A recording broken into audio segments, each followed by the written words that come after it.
It is the Christmas season, and no, I'm not just wearing this Christmas hat to be festive during this time of year, but also because our power is out for 4.5 hours, which is not fun at all. Okay, so when I say the power is out, I also mean the hairdryer, just so that I explain what I meant. Well, and I'm absolutely terrified of the dark, although it's pretty much middle of the day. It is not dark, but still I'm absolutely terrified of it. And hey guys, it is Finn here. That is of course FYWN, and we are reaching the halfway point of the Premier League season. We are so close just after this match week day, and I did just want to ask you guys to put in the comment section down below who you support, what your team is, and of course who you think your team should buy in the transfer window, because that is right around the corner, and I'm interested to see who everyone in my comment section supports and who they think their team should buy. But of course, as I said, we are reaching a halfway point of the season, and I mean it's getting pretty tricky, and I'm so happy because since I've been back from my little getaway, this is the first match week prediction I am actually doing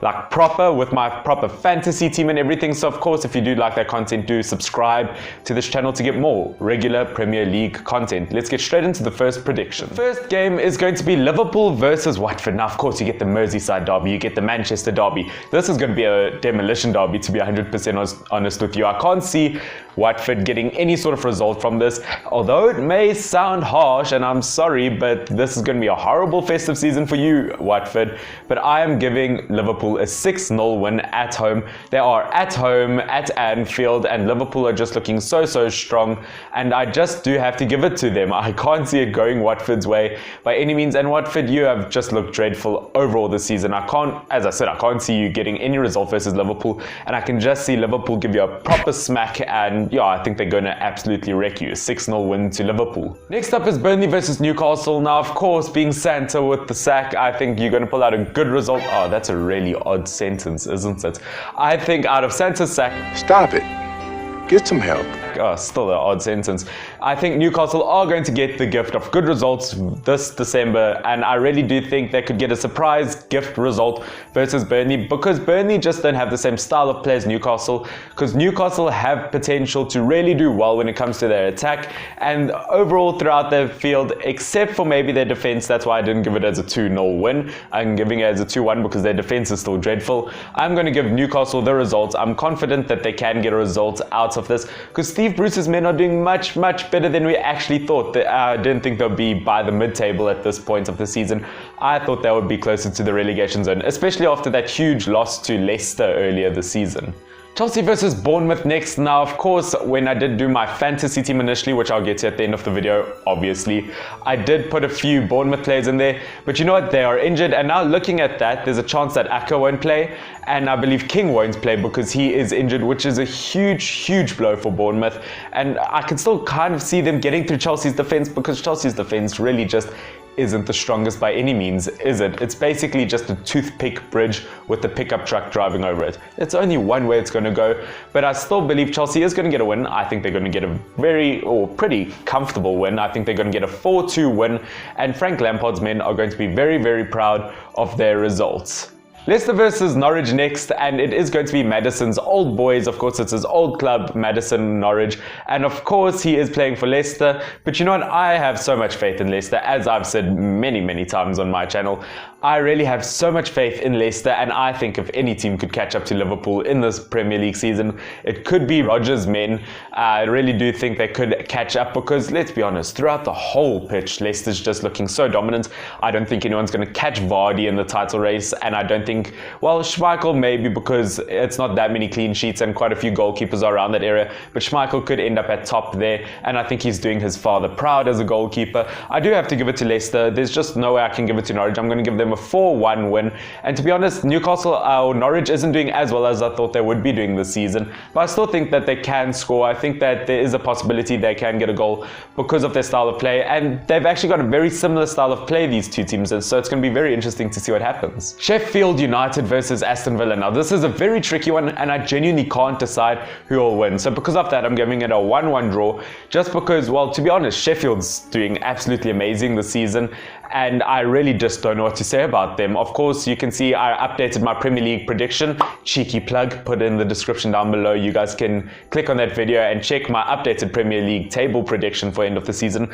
But I put Sheffield pretty high because they have been outstanding this season. There's been a time where they've been in the top 5. I believe they are still currently in the top 10. Very, very confident in Sheffield's ability, but at the same time, I have lots of faith in Aston Villa's ability. Although they're pretty much at the relegation zone, but not quite in it yet, I do have that kind of faith in the whole of Aston Villa because it's still a good team in total to kind of pick up on form against a team that they have played before, obviously in the Championship last season. Southampton versus West Ham. Now both teams have had poor defense, much poorer than like we actually thought they would get. If you look at them on the table, both of them have conceded way too many goals than what they would have liked. But I have more faith in West Ham's ability to defend because that's what I'm basing this off of, and purely because I just don't have any faith in Southampton after the results they've got in the season, and they've just conceded goal after goal after goal. And you know what? I could probably go over that 9 more times. But I do just have to say I'm going to give it to West Ham away. It's going to be a 1-0 to them because they do have moments where they do look promising. Where Southampton, I mean, it's pretty pathetic, but at the same time, who knows? It is football. Manchester United versus Everton. Now, as a Manchester United fan, I'm very happy with our results so far. This is a great Christmas present as a Manchester United fan. Of course, winning against Manchester City, we are now proving Manchester is red. It's really not, is it? It's still going to remain blue for at least another 5 years, isn't it? But you know what? Manchester United getting that win against Tottenham Hotspurs, getting that win against Manchester City. I do have to say, if we do end up getting this win against Everton, which is very, very possible, I can see Ole getting Manager of the Month, which I'll be very happy with because those are big results he is getting.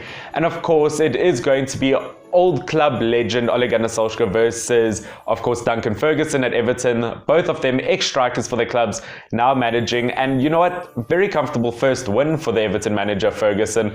I do still actually have to say Manchester United, just in total, because it's only one of Everton's wins and they still have to pick up on form. I do have to give it a 2-1 to Manchester United. It is at Old Trafford, but at the same time, I think Everton have the ability to break down United's defense. And Manchester United, you have to redeem yourself after that horrific loss. They'll forever be in my mind versus Everton last season. Wolves versus Spurs, I have to give it to Mourinho's men. Although it is away, I'm going to give it a very comfortable 3-1 win to Spurs. Of course, it is away, but at the same time, the defense has horrible moments at Spurs, so there's a possibility they can break in. As I said, Hugo Lloris is still out, so therefore I do think they can concede, and I think Mourinho's men really can step up to the table because they look very, very strong at the moment. And you know what? No matter who you think is the best player in the team, whether Son, whether Harry Kane, you know what? The ball boy would probably get a great assist in that game. I do have to give it a very comfortable 3-1 win just because the attack at the moment for Spurs is looking incredible, and Spurs are creating so many more chances now that Mourinho's in. Arsenal versus Manchester City. It is home for Arsenal, and Manchester City did just lose to Manchester United.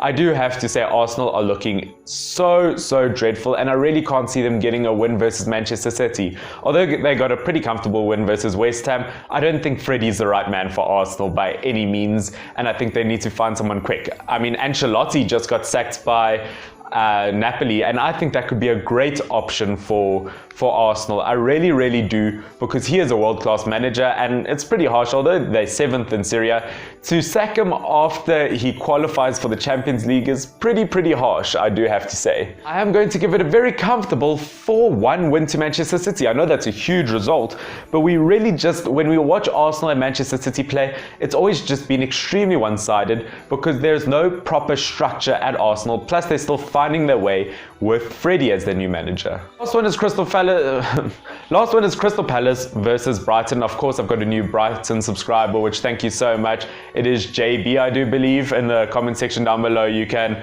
obviously, I see you there. And of course, you saw I graded every Premier League team's performance so far this season, and I did give Brighton an A because you guys have done so well, so you're welcome for that. But I do have to say, Brighton, at the end of the day, although they are away versus Crystal Palace, I think Brighton's going to get a 2-1 away win versus Crystal Palace. Crystal Palace have just come back back from a draw against Watford, the worst team in the Premier League. Therefore, I'm not too confident in their ability, considering Brighton have just come away with a draw versus Wolves and a win versus Arsenal. So they've gotten points against some bigger teams in the Premier League. And just overall, I view Brighton as a much faster, much more clinical team this season, attack-wise. We get into my fantasy team and we start off in the goalkeeper position, Schmeichel. I think Schmeichel has proven himself to be a world-class goalkeeper this season, especially in what I would easily call the best Leicester City team of all time. We get into the defense and it is Wan-Bissaka as the first one there. So confident in the Manchester United defender's ability. I mean, after the previous game, I do have to say, Sterling is probably emptying out his pockets. He's got his keys, he's got his phone, he's got Wan-Bissaka in his pocket. There's just no way he could get anywhere. Wan-Bissaka, very confident in your ability, staying in my fantasy team. Virgil van Dijk also in this list. I don't really have to justify why Virgil van Dijk's in there. Obviously the best defender in the world probably at the moment. Yeah, pretty confident with that. Otherwise, from Spurs, in case Spurs defense does do really well, and yeah, I do kind of have faith in his ability, and he actually wasn't expensive to use in a fantasy team, and yeah, I'm pretty comfortable putting that Spurs player in there, and yeah. My last defender is going to be Chilwell from Leicester. Of course, I have to say, probably been the best left back in the Premier League this season, except for Robertson. Liverpool fans, wait, relax. I do have to say, Chilwell's had a fantastic season in the Premier League with England at the same time. I cannot just not put Chilwell in there. I do have to put Mane in there in the midfield. He is looking so strong this season, goal and assist wise, and I cannot see the Liverpool man slowing down anytime soon. Otherwise, in the midfield, I do have, of course, Sterling. Sterling's looking very strong overall. I'm still upset he didn't make the top 10 for the Ballon d'Or, which of course I did do my Ballon d'Or prediction video, which is what I'm referring to, because I predicted he would be in the top 10, and I have no idea why not, because Sterling is a world-class talent, and I think he'll get points for City without a doubt.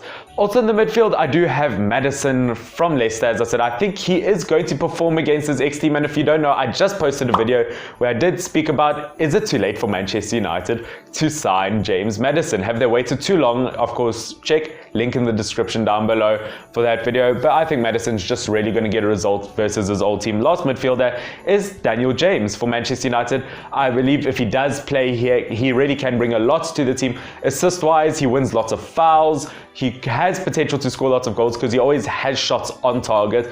But you know what? I have faith in his ability this game. Two attackers is, I cannot pronounce the Brighton attacker's name, but Maupay. I mean, I had to pay more for other attackers, so I'm very happy that I'm using him. But overall, I could see him definitely scoring in the game. He scored more goals than any other Brighton player this season, and I have faith in his ability to score in this game because he does score roughly 1 in every 2 games, more or less. Last attacker is probably the best investment I've made this season is Abraham from Chelsea.